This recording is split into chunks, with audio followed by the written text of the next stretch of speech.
All right, so had a few requests for an unboxing, unpackaging, however you want to look at this, for this DSC subframe. I've already broke open the package, and I told my buddy, I said I pulled down her shirt just a little bit and posted pics on Instagram, but now I'm going to go ahead and undress her completely and let you guys see her in all her glory. First of all, let me start, because I may get to where I sound a little bit negative or bitchy, but let me say that I'm very grateful to be able to have this and afford this, and because there's a lot of people who can't, and times are tough right now. People are losing their jobs. My wife quit her job and staying home now, so our income has dropped tremendously. So to be able to afford this is a pretty big deal to me. Also realize that, and I think most of you already realize this, that I'm quite a perfectionist. So when I buy something that costs nearly $10,000, I expect it to be, for all intents and purposes, perfect. And I know nothing's perfect. And so it'll be the same with this. This is not perfect, but it is a beautiful piece. So I'm just gonna leave it at that and go ahead and move on to the unpackaging here. So you can see it comes in this crate, how they've done it here. They did a really good job. 2x4 is all screwed together. Same thing up here. They've got it, you know, they did quite the woodworking deal here. The pallet came all busted and I had to put it on these. That's why it looks all jacked like that. But the bottom of the pallet was all broken. So my wheel dollies are not really working that well. They're working, but not that well. I am able to move it, which is what I've been doing, is moving it under the car here, because I'm still working on that. While I'm getting ready to test for COVID tomorrow, I feel pretty good. Basically, if this is COVID, it's been very mild for me. But I had some of the symptoms, and so yeah, I had to miss work yesterday. And but I feel pretty good, other than I had the shits for 24 hours straight, and a little bit of a headache. Other than that, I'm out here. So that was probably too much information, right? So let me start out by saying this. This is where I'm gonna start before we get into looking at this. If you guys don't know, Detroit Speed and Engineering sold out to Holley. Now, from what I read, Holley, or Detroit Speed, DSE, has been very involved with Holley, and they're still, you know, involved with them doing whatever it is they're doing. I don't know the details, so everything that I'm about to tell you is just complete my opinion. So, and that's it. So just take that as it is. But looking at history, when a company takes over another company, usually there's some pretty bad blood that happens, like between the employees and the management and stuff like that. Because if I went to work for Kyle at Detroit Speed, and I loved this guy, and he was like my best friend or whatever, he's the best employer ever, just the greatest guy in the whole thing. And then this company comes in and buys him out, takes him over, and he's no longer there. And now I'm working for some jackass that doesn't care. And I'm not saying that's the situation, but that happens a lot. I'm going to leave and go with Kyle, or I'm going to leave and go somewhere else and find another job. So I question whether the quality will remain as good with Holley as it has with DSE, because my guess is Holley has probably sold out a lot of their stuff to China and to overseas, Taiwan, places like that, because that's pretty much what everyone's had to do. And we had this discussion on some previous videos about stuff being made in China and Taiwan. And it's the same thing here. And the reason I bought this specific subframe is because this right here, proudly made in the USA, in Mooresville, North Carolina. That to me was everything. And then obviously I've done all the homework that these some of the top racers in the world use Detroit Speed engineering subframes, whole systems like that. So I can't remember the guy's name, but he's an engineer, freaking amazing. He's has built multiple Camaros, 69 Camaros. Maybe you guys can put the link or put his name in the comments below. I think he worked for GM at some point, maybe. Real smart guy, but he uses this stuff. And I thought, man, you know, that guy's the bomb. He wins. He beats, well, he's held the top of the pack pretty much in all the races and stuff like that for years and years.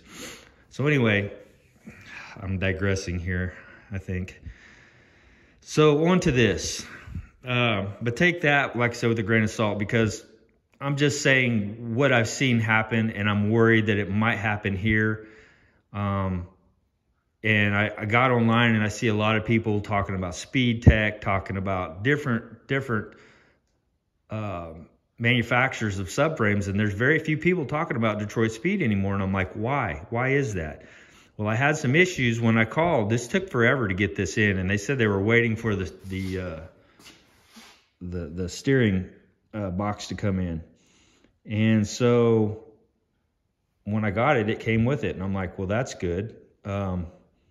But right here it says that it's made by DSE.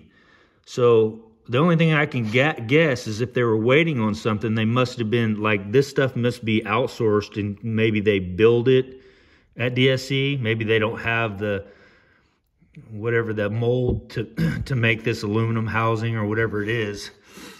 Maybe they just put their logo on it, and maybe that's what they were waiting for. I don't know. But that was the big deal. They said, look, we've got your subframe. We're just waiting on the box. It took like 4 or 5 months for me to finally get it. And it took a little bit of bitching to get it too, because of the squeaky wheel. And I hate it because I hate to be that squeaky wheel, but I was the squeaky wheel. And within probably the next 3 weeks, here it is. So, yeah.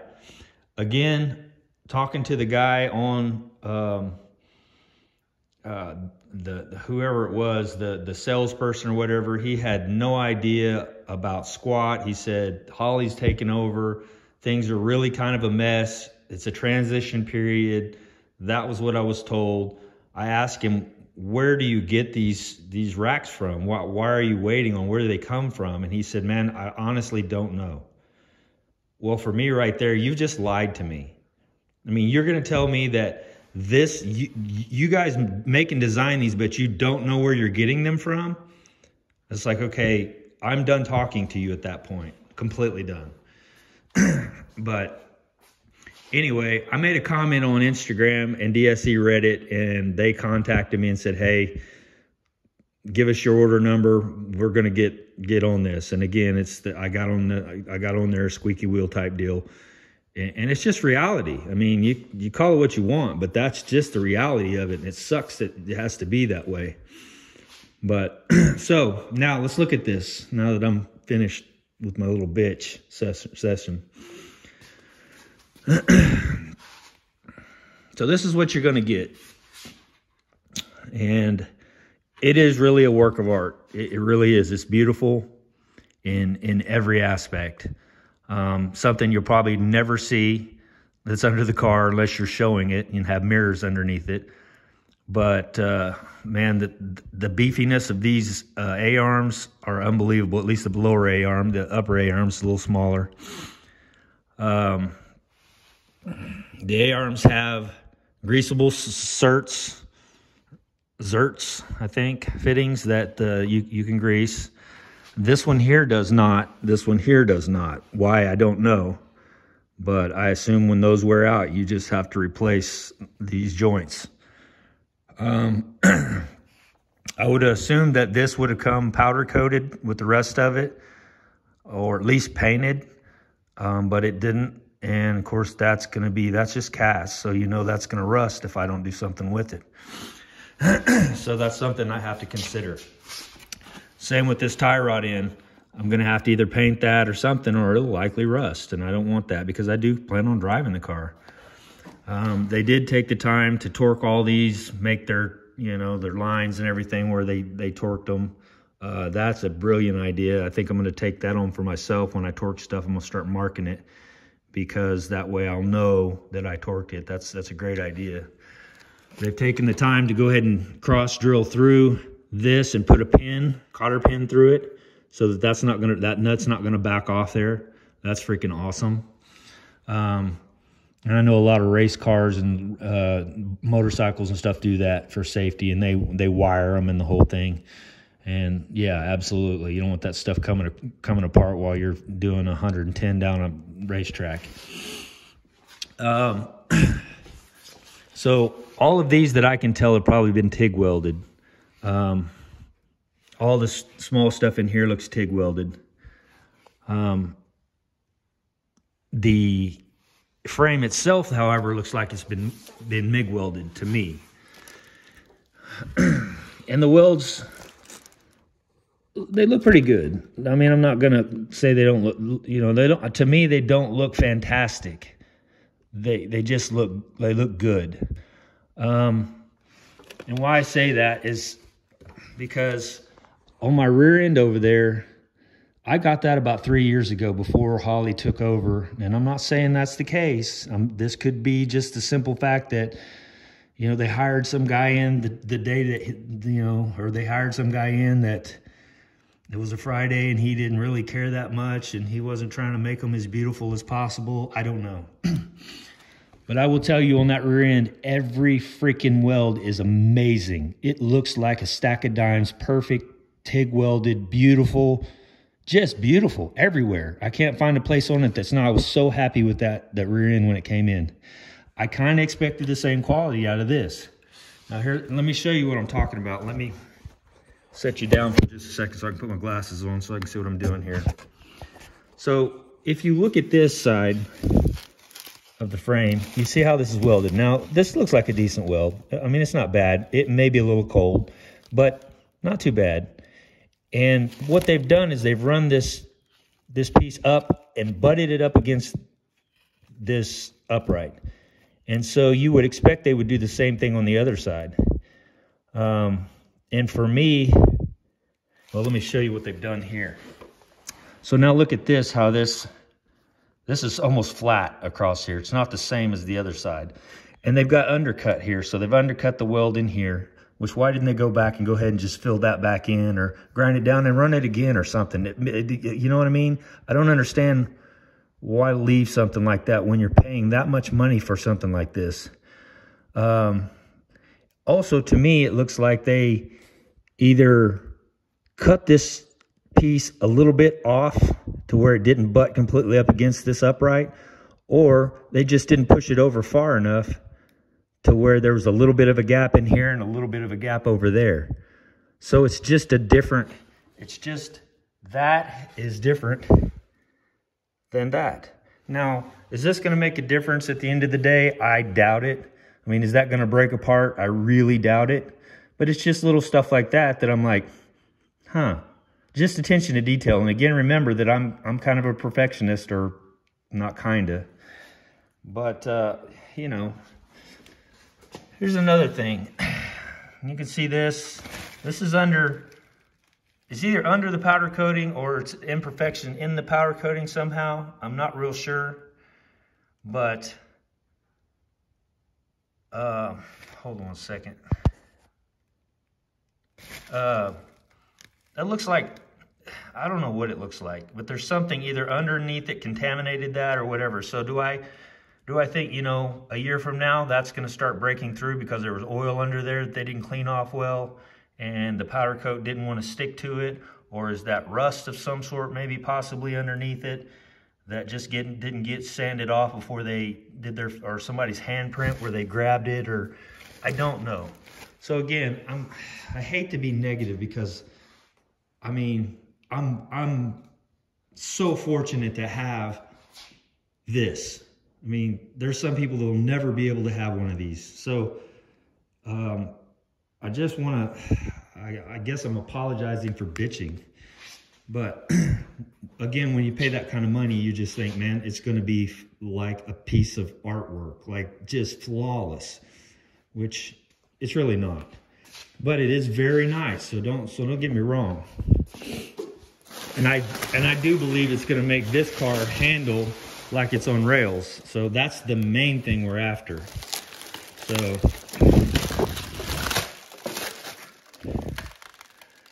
there's the other side. I haven't really looked at it very much. Looks about the same.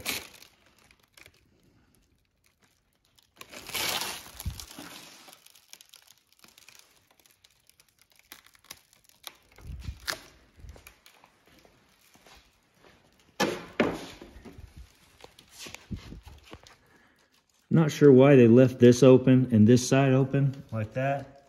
Seems like that would just allow water and stuff to get down in there.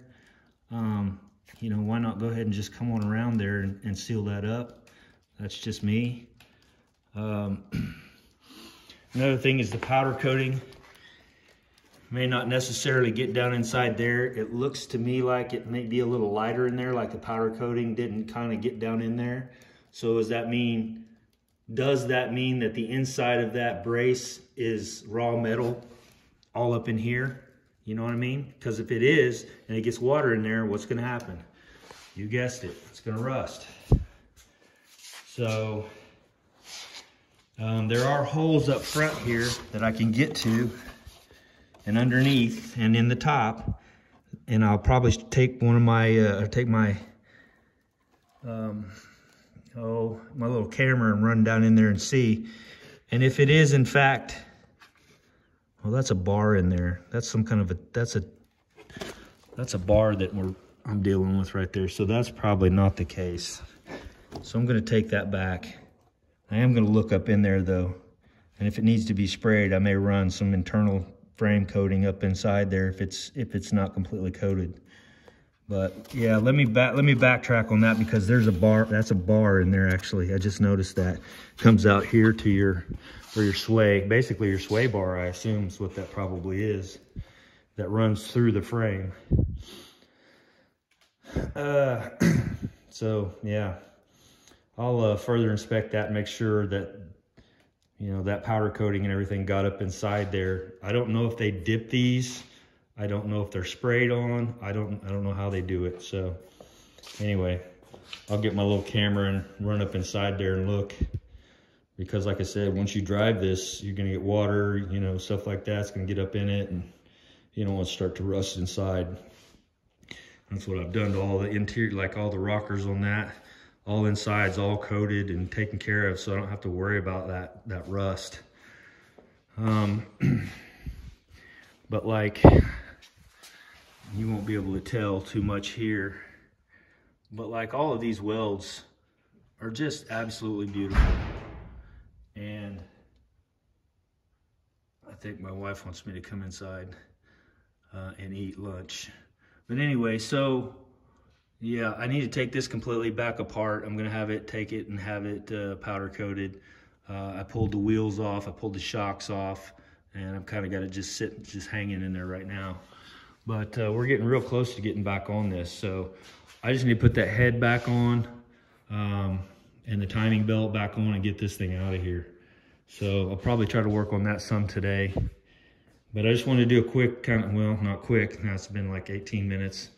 But just kind of give you an idea of what you're gonna get when you get one of these subframes. And is it the best? I don't know. Made in USA, I love it. Goes with everything else I've got. All my mini tubs are from Detroit Speed. My subframe connectors are the same. Now my front subframe's the same. So the whole underneath of this car will be Detroit Speed. So that's kind of my review. And I wish I could be a little bit more positive, because like I said, it's a beautiful piece of equipment to have, and I'm very fortunate to have it, although I sound like I'm, you know, being super nitpicky. But I paid $6,000 for that whole Camaro, and it was a running, driving car. Of course, that's been some years back. Had my big block in it that I have in my Blazer now, the whole deal. So to pay that much more for just the subframe under the front, it's kind of a hit to me, because I'm like, wow, like, it's hard to believe stuff has went up that much so high to where you're buying components. Like the brake systems on that thing is going to cost me $3,000 to $4,000 probably if I go with Willwood or something like that, from my understanding. So it's like, man, this stuff starts adding up to where, yeah, you're going to have $50,000 in a car like this. And that's with me doing all the work. So something to think about if you're thinking about having one of these built or building one, because you're going to pay $75 to $125 an hour to have someone else build it for you. That's the going rate. And so for me, developing the skills, learning the skills, was worth it, because this is my passion. I love this. This is what I want to do till the day I die. And outside of firefighting, and I'm close to the end of my career on that. So and I'm getting almost too old to be able to do that now. So I'll be retiring probably another 4 years from now. I'll retire from the fire department and probably start doing this for the most part. All right, guys, that's it. I appreciate you guys, and yeah, keep watching, because we'll be starting back on that before too long. See ya.